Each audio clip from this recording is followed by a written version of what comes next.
Hello students, welcome back to my channel Rohit Duggal classes. और हम जो है अपने लास्ट टॉपिक पे हैं चैप्टर नंबर 1 के, जिसका नाम है कोऑर्डिनेशन। ठीक है, तो कोऑर्डिनेशन का मतलब क्या होता है वो हम एक एग्जांपल से समझेंगे। कोऑर्डिनेशन के अंदर में जैसे हमने ये डिसाइड कर लिया, हमारी जो टॉप लेवल मैनेजमेंट है, कि जी हमें रोज के 100 प्रोडक्ट सेल कर रहे हैं, तो ये अकेले सेल डिपार्टमेंट का ही प्रोजेक्ट नहीं है। एक होगा हमारा, सबसे पहले परचेज डिपार्टमेंट आ जाएगा। परचेज डिपार्टमेंट के बाद में फिर होगा प्रोडक्शन डिपार्टमेंट। प्रोडक्शन डिपार्टमेंट के बाद में नेक्स्ट आ जाता है सेल्स डिपार्टमेंट। अब मान लो इसको रोज का 100 प्रोडक्ट सेल करने का ऑर्डर है, ठीक है। तो प्रोडक्शन वाला अगर सेल वाले को बनाकर ही ना दे, सेल्स डिपार्टमेंट को प्रोडक्ट बनाकर ही ना दे, तो ये बेच कैसे लेंगे? ये तो नहीं बेच पाएंगे, इसका टारगेट पूरा नहीं हो पाएगा। तो हमें प्रोडक्शन वाले को भी टारगेट बनाकर देना पड़ेगा कि जी ऐसा है, आपको भी रोज के 100, 110, 120 प्रोडक्ट बना के भेजो, तभी आप जो है सेल वालों को बोल पाओगे कि भाई तुम 100 रोज के बेच दो। लेकिन अब प्रोडक्शन वाले भी अपना काम तभी पूरा कर पाएंगे जब परचेज डिपार्टमेंट वाले टाइम पर उन्हें रॉ मटेरियल प्रोवाइड करेंगे। अगर ये रॉ मटेरियल प्रोवाइड ना कर पाए इन्हें टाइम पे, तो फिर प्रोडक्शन वाले भी अपना काम समय पर नहीं पूरा कर पाएंगे। मान लो ये जैसे 90 प्रोडक्ट्स का इन्हें रॉ मटेरियल दे देते हैं, तो 90 प्रोडक्ट का देंगे तो ये प्रोडक्शन वाले बना भी पाएंगे 90 और फिर बेच भी पाएंगे सेल वाले कितना, 90। ठीक है, तो इन सभी के बीच में हमें इस तरह से कोऑर्डिनेशन बनानी पड़ेगी, इनके बीच में कोऑर्डिनेट कराना पड़ेगा, क्योंकि ये आपस में क्या है, इंटर रिलेटेड हैं, आपस में जुड़े हुए हैं, इंटर डिपेंडेंट है, एक दूसरे के ऊपर में ये डिपेंड करते हैं ये सभी। क्या आप समझ पा रहे हैं? तो कोऑर्डिनेशन जो मैनेजर होता है, मैनेजर के लिए एक डेलिब्रेट फंक्शन होता है। अब डेलिब्रेट का मतलब क्या होता है? डेलिब्रेट का अगर मैं बात करूं हिंदी में, मतलब होता है स्वयं, खुद। यानी कि ये कोऑर्डिनेशन होता नहीं है मैनेजमेंट के अंदर, मैनेजर को खुद इसको करवाना पड़ता है, खुद लगाना पड़ता है, खुद जो है अप्लाई करना पड़ता है ऑर्गेनाइजेशन के अंदर। तो कोऑर्डिनेशन जो है वो बहुत इम्पॉर्टेंट फंक्शन है मैनेजर का। अभी अभी आपने बात की फंक्शन के अंदर में, सबसे पहले था प्लानिंग, फिर था ऑर्गेनाइजिंग, फिर था स्टाफिंग, डायरेक्टिंग, कंट्रोलिंग। उसके बाद में ये भी एक मैनेजर का इम्पॉर्टेंट फंक्शन है, जो कि क्या है, कोऑर्डिनेशन। ठीक है, तो बच्चों यहाँ पर लिखा हुआ है कोऑर्डिनेशन इज़ द बेस और primary function of every manager. ये कोऑर्डिनेशन जो है बेस है, और प्राइमरी का मतलब होता है प्राथमिक, पहला फंक्शन है हर एक मैनेजर का, क्योंकि जो अलग अलग वेरियस डिपार्टमेंट्स हैं वो क्या कर रहे हैं, इंडिपेंडेंटली वर्क कर रहे हैं, वो अपने हिसाब से अपने अपने रिसोर्सेज को देख के काम किए जा रहे हैं। तो उनके बीच में क्या करना पड़ता है, रिलेट करना पड़ता है और इंटीग्रेट करना पड़ता है इन एक्टिविटीज़ को। इंटीग्रेट का मतलब होता है जोड़ना। तो इन सभी एक्टिविटीज़ को क्या करना पड़ता है, हमें जोड़ना पड़ता है। समझ गए आप? जैसे कि अभी आपने वो एग्जांपल देखा था कि परचेज वाला प्रोडक्शन से, प्रोडक्शन वाला सेल से जुड़े हुए हैं। ठीक है, इसके बाद में नेक्स्ट टॉपिक आता है coordination is the essence of management. अभी बहुत ही प्यारा वर्ड है, इसका नाम है एसेंस। एसेंस का मतलब होता है महक या खुशबू। तो कोऑर्डिनेशन जो है वो खुशबू है मैनेजमेंट की। ठीक है, तो जैसे कि क्या लिखा हुआ है, कोऑर्डिनेशन जो है महक कैसे है, इसके लिए पहला क्या लिखा हुआ है पॉइंट, कोऑर्डिनेशन इज़ नीडेड। और मैं आपको बता दूं, बहुत इम्पॉर्टेंट क्वेश्चन है ये, बहुत ही इम्पॉर्टेंट क्वेश्चन है, कई बार पेपर में आ चुका है कि कोऑर्डिनेशन बताओ जी ज़रा कैसे महक है मैनेजमेंट की। तो यहाँ पर लिखा है पहला, coordination is needed to perform all function of management. तो इसमें लिखा है in planning coordination is required between main plan and supportive plan of different departments. तो इसमें लिखा है कि भाई प्लानिंग में कोऑर्डिनेशन ज़रूरी होता है, क्योंकि प्लान बनाने में और प्लान को सपोर्ट करने में मदद करता है ये डिफरेंट डिपार्टमेंट्स के। बिल्कुल। इसके बाद में in organising coordination is required between different resources of an organisation and also between authority, responsibility and accounting. हमें पावर्स कितनी देनी है, ठीक है, क्या जिम्मेदारियां देनी है एम्प्लॉइज़ को। अथॉरिटी मतलब पावर्स, रिस्पॉन्सिबिलिटी जिम्मेदारी, और अकाउंटेबिलिटी का मतलब होता है जवाबदेही। अगर कुछ सही हुआ या गलत हुआ उसका जवाब कौन देगा, किसके ऊपर बात आएगी। ठीक है, तो कोऑर्डिनेशन कहाँ भी चाहिए होता है, ऑर्गेनाइजिंग में भी चाहिए होता है। इसके बाद में स्टाफिंग करते समय भी कोऑर्डिनेशन चाहिए। कैसे, जब हम किसी को जॉब पर रखते हैं, ठीक है, तो हमें ये देखना पड़ता है कि उसकी एबिलिटी क्या है काम करने की, और उसी हिसाब से हम उसको क्या देते हैं, काम देते हैं। नेक्स्ट आता है डायरेक्टिंग फंक्शन में भी हम क्या कराते हैं, कोऑर्डिनेट कराते हैं। आपको याद होगा डायरेक्टिंग मैंने बताया था, डायरेक्टिंग का मतलब है कि काम शुरू हो चुका है ऑर्गेनाइजेशन के अंदर में, स्टाफ रख लिया था, उसके बाद काम शुरू हो चुका है, तो जो हमारे सुपीरियर, सीनियर्स, सबॉर्डिनेट, जूनियर्स के बीच में इंस्ट्रक्शन, गाइडलाइंस और सजेशंस पास होते रहे, इसकी भी क्या करानी पड़ती है, हमें कोऑर्डिनेशन करानी पड़ती है। कंट्रोलिंग के अंदर में क्या है, स्टैंडर्ड और एक्चुअल जो परफॉर्मेंस है उसको कंट्रोल करने के लिए भी कोऑर्डिनेशन चाहिए होता है। ठीक है, नेक्स्ट आता है coordination is required at every level, all the levels. तो कोऑर्डिनेशन हर लेवल पे चाहिए। जैसे कि आप इस डायग्राम से समझ रहे हैं कि कोऑर्डिनेशन जो है प्लानिंग में भी चाहिए, ऑर्गेनाइजिंग में भी चाहिए, स्टाफिंग में भी चाहिए, डायरेक्टिंग में भी चाहिए और कंट्रोलिंग में भी चाहिए। कोऑर्डिनेशन हर जगह चाहिए होता है। ठीक है, तो कोऑर्डिनेशन टॉप लेवल मैनेजमेंट में कैसे चाहिए, ठीक है, तो जितनी भी टॉप लेवल मैनेजर्स हैं, ठीक है भाई, वो जो है उनको भी क्या करना पड़ता है, इंटीग्रेट का मतलब है जोड़ना पड़ता है सभी एक्टिविटीज़ को ऑर्गेनाइजेशन की। ठीक है, और सभी के एफर्ट्स को जोड़ना पड़ता है और उन्हें कहाँ लगाना पड़ता है, कॉमन डायरेक्शन में। कॉमन डायरेक्शन का मतलब ये है कि ऑर्गेनाइजेशन गोल्स को पूरा करने में उन्हें इस्तेमाल किया जाना चाहिए।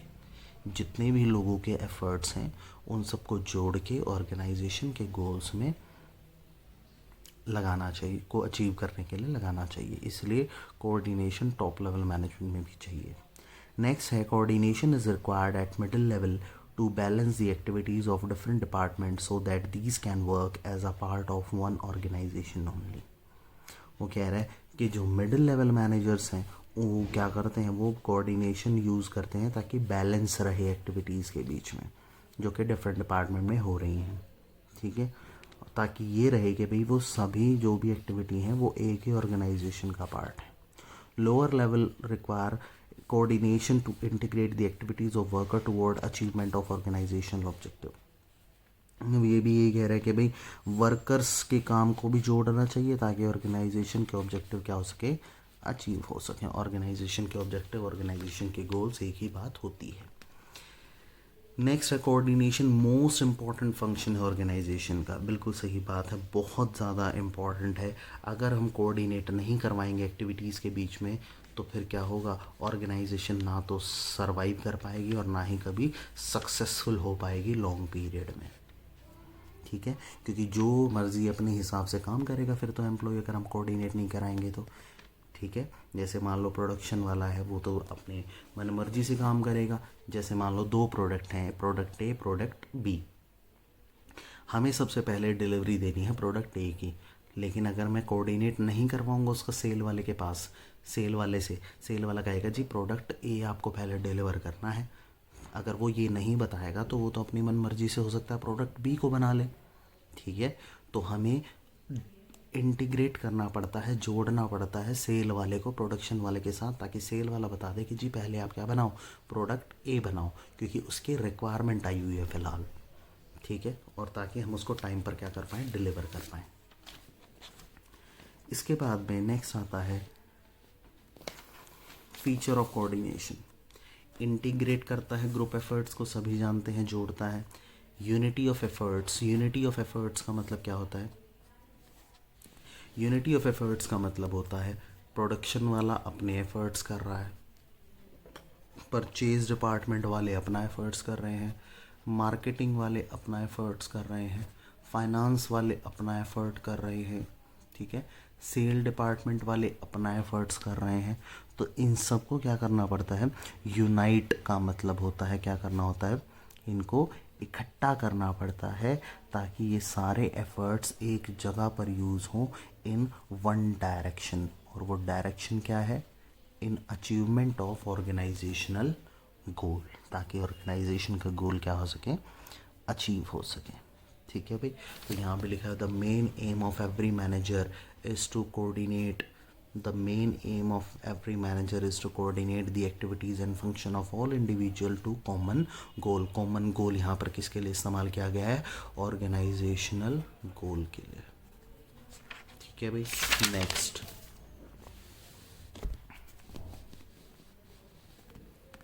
नेक्स्ट आता है कि ये एक कॉन्टीन्यूस प्रोसेस है। बिल्कुल ऐसा नहीं है कि एक बार क्या नाम है कोऑर्डिनेशन करा लिया उसके बाद में हमें कभी कोऑर्डिनेशन करना ही नहीं।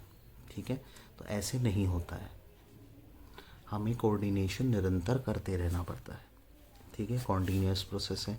Coordination is a pervasive function. Pervasive का मतलब क्या है? Present in all type of organisation, हर एक ऑर्गेनाइजेशन के अंदर चाहिए होगा। ठीक है भाई, जैसे कोई मान लो कि स्कूल है, कोई गवर्नमेंट स्कूल है, तो वो प्रॉफिट मेकिंग ऑर्गेनाइजेशन नहीं है, वो नॉन प्रॉफिट ऑर्गेनाइजेशन है। ठीक है, लेकिन उसके अंदर में भी क्या करना पड़ता है? कोऑर्डिनेशन कराना पड़ता है। समझ के बात को? नेक्स्ट आता है coordination is the responsibility of all the manager. Coordination जिम्मेदारी है सभी के सभी मैनेजर्स की, क्योंकि कोऑर्डिनेशन कभी खुद नहीं आता है, मैनेजर को वेरियस डिपार्टमेंट्स के बीच में कराना पड़ता है। इसलिए कोऑर्डिनेशन जिम्मेदारी है सभी के सभी, सारे के सारे मैनेजर की, कि वो सभी डिपार्टमेंट्स के बीच में कोऑर्डिनेशन कराए। Coordination is a deliberate function. Deliberate मैंने भी आपको बताया था स्वयं, तो खुद कराना पड़ता है, मैनेजर को खुद अप्लाई कराना पड़ता है, अपने एफर्ट्स दिखाने पड़ते हैं ताकि आपस में डिपार्टमेंट क्या करें? कोऑर्डिनेट करें। समझ गए आप मेरी बात को? नेक्स्ट आ जाता है कोऑर्डिनेशन की ज़रूरत क्यों है? कोऑर्डिनेशन इसलिए चाहिए क्योंकि ऑर्गेनाइजेशन का साइज़ बहुत बड़ा है। अब मान लो एक ऑर्गेनाइजेशन के अंदर 1,00,000 एम्प्लॉइज़ हैं। अब 1,00,000 एम्प्लॉइज़ अगर हैं तो इनको उनके बीच में कोऑर्डिनेशन कराना पड़ेगा, नहीं कराना पड़ेगा? उन्हें आपस में जोड़ना पड़ेगा, नहीं जोड़ना पड़ेगा? ऐसे तो हर कोई अपनी मनमर्जी के मुताबिक काम करेगा, कोई किसी को जवाब कैसे देगा, कोई क्या गलत है क्या सही है, इन सब के लिए कोऑर्डिनेशन ज़रूरी है। समझ गए मेरी बात को? तो इसमें क्या लिखा है? The need of coordination increases with the increase of size of organization. जैसे जैसे ऑर्गेनाइजेशन का साइज़ बढ़ता है वैसे वैसे कोऑर्डिनेशन की ज़रूरत बढ़ जाती है, क्योंकि लार्ज ऑर्गेनाइजेशन में मोर नंबर ऑफ पर्सन वर्क कर रहे होते हैं और ईच इंडिविजुअल की अपनी खुद की नीड्स और ऑब्जेक्टिव होते हैं। इसलिए ज़रूरी है कि उनके बीच में क्या किया जाए? उन्हें टुगेदर किया जाए, इकट्ठा किया जाए और सिंक्रनाइज आपस में जोड़ा जाए उनके एफर्ट्स को, ताकि वो कॉमन गोल्स को अचीव कर सकें। ठीक है बेटा, इसके बाद में नेक्स्ट आता है फंक्शनल डिफरेंशिएशन। अब कोई सेल कर रहा है, कोई प्रोडक्शन कर रहा है, कोई मार्केटिंग कर रहा है, उन सब के काम अलग अलग है, तो उन्हें एक दूसरे से के कामों का नॉलेज नहीं होता है। ठीक है, तो इसलिए कोऑर्डिनेशन कराया जाता है ताकि सब मिलजुल कर काम करें और कोई भी परेशानी ना आए। नेक्स्ट आता है स्पेशलाइजेशन। स्पेशलाइजेशन का मतलब ये होता है हर कोई अपने आप को क्या करता है? स्पेशलिस्ट या एक्सपर्ट फील करता है। वो ये समझता है कि वो ओनली क्वालिफाइड पर्सन है। ठीक है, और तो वो ये समझते हैं कि भाई हमसे समझदार तो कोई है ही नहीं, मैंने जो डिसीज़न ले लिया वो राइट डिसीज़न है। ठीक है, और ऐसे बहुत सारे एक्सपर्ट्स होते हैं ऑर्गेनाइजेशन के अंदर में, जो कि उनकी खुद की वे होती है, अपना तरीका होता है काम करने का। इससे चाओस का मतलब होता है झगड़ा और कन्फ्यूजन क्रिएट होती है, ठीक है। इसलिए कोऑर्डिनेशन की ज़रूरत है ताकि जितने भी स्पेशलिस्ट हैं वो कॉमन डायरेक्शन में काम करें और उनसे मैक्सिमम बेनिफिट उठा पाए एक ऑर्गेनाइजेशन, ठीक है भाई। अब आ जाता है नेक्स्ट जो कि इम्पॉर्टेंट है, कोऑर्डिनेशन और कोऑपरेशन के बीच में डिफरेंस। बहुत इम्पॉर्टेंट डिफरेंस है ये, कोऑर्डिनेशन और कोऑपरेशन। कोऑर्डिनेशन हमने अभी बात की कि एम्प्लॉइज़ के बीच में आपस में क्या कराना, कोऑर्डिनेशन का मतलब है आपस में क्या कराना, उनको जोड़ना, उनके काम को जोड़ना। लेकिन कॉपरेशन का मतलब होता है, कॉपरेट का मतलब होता है आपस में हेल्प करना, कॉपरेट करना। आपने वर्ड कई बार सुना होगा कि भाई वो मेरे साथ में कॉपरेट नहीं कर रहा, ठीक है। कॉपरेट का मतलब होता है आपस में हेल्प करना, ईच अदर, एक दूसरे की। तो क्या लिखा है, पहला है मीनिंग। मीनिंग में है इसमें एक्टिविटीज़ को टुगेदर रखा जाता है, ऑर्गेनाइजेशन यानी कि जोड़ा जाता है, इकट्ठा किया जाता है, ठीक है। और इसके अंदर में क्या है, ये एक वॉलेंट्री का मतलब होता है, ये इसका मतलब भी होता है स्वयं। डेलिब्रेट और वॉलेंट्री दोनों का मतलब सेम होता है। तो कॉपरेशन जो है स्वयं, कोई भी में से ऐसा नहीं कर सकता कि मैं कोई ज़बरदस्ती करे कि मैं किसी की मदद कर दूं। मदद जो होती है वो खुद अपने मन के अंदर से निकल कर आती है। तो cooperation refers to voluntary effort, मैं खुद करता हूँ एफर्ट किसी भी इंडिविजुअल का, to work together and help each other, ताकि वो एक दूसरे के साथ काम करें और एक दूसरे की क्या करें, मदद करें। इसके बाद है कोऑर्डिनेशन का नेचर क्या है, ये डेलिब्रेट है, ठीक है, एक्शन है मैनेजर का, ठीक है।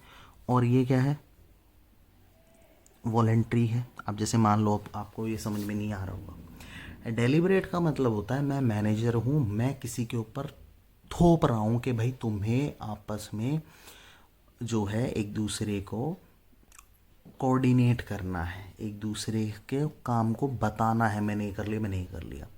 लेकिन कोई मेरे ऊपर कोऑपरेशन थोप नहीं सकता कि मैं किसी की मदद करूं, कोई मुझे फोर्स नहीं कर सकता। समझ रहे हो आप मेरी बात को, ठीक है। तो ये डिफरेंस है इसके अंदर में, ये डेलिब्रेट है, मैनेजर अप्लाई करवा रहा है, और ये खुद ब खुद मैं कर रहा हूँ मदद किसी की। कोऑर्डिनेशन इंटरडिपेंडेंट है कोऑपरेशन पे। कोऑर्डिनेशन भी आप सभी जानते हो, जब किसी जो है कोऑपरेशन, अगर कोई हेल्प नहीं करना चाहेगा तो कोऑर्डिनेशन भी बड़ा मुश्किल हो जाएगा, ठीक है। आपस में एक दूसरे काम के साथ रहना, ठीक है। तो ये क्या है, इनकम्प्लीट है विदाउट इट। कोऑपरेशन के बिना कोऑर्डिनेशन इनकम्प्लीट है। और अगर कोई हेल्प करना चाह रहा है फिर वो कोऑर्डिनेट ही नहीं कर रहा मेरे साथ, तो फिर वो भी मीनिंगलेस है, उसका भी कोई फ़ायदा नहीं, यानी कि एक दूसरे से जुड़े हुए हैं ये, ठीक है। ये फॉर्मल और इनफॉर्मल रिलेशन दोनों होता है इसके अंदर। फॉर्मल और इनफॉर्मल का मतलब क्या है, फॉर्मल का मतलब ये है कि जैसे मेरा कोई सीनियर है, मैं एक मिडिल लेवल पे हूँ, मैं सेल मैनेजर हूँ, और मेरा जो सीनियर है, ठीक है, जैसे कि सीनियर मेरा हो गया जनरल मैनेजर, जनरल मैनेजर मुझसे सीनियर हो गया, तो हमारे बीच में फॉर्मल रिलेशन है। अब मान लो कि वो मेरे साथ में क्रिकेट भी खेलता है हर संडे को, तो संडेज़ को जो वो मेरे साथ क्रिकेट खेलता है तो मेरे उसके साथ में क्या है, इनफॉर्मल रिलेशन भी है। समझ रहे हो आप मेरी बात को, ठीक है।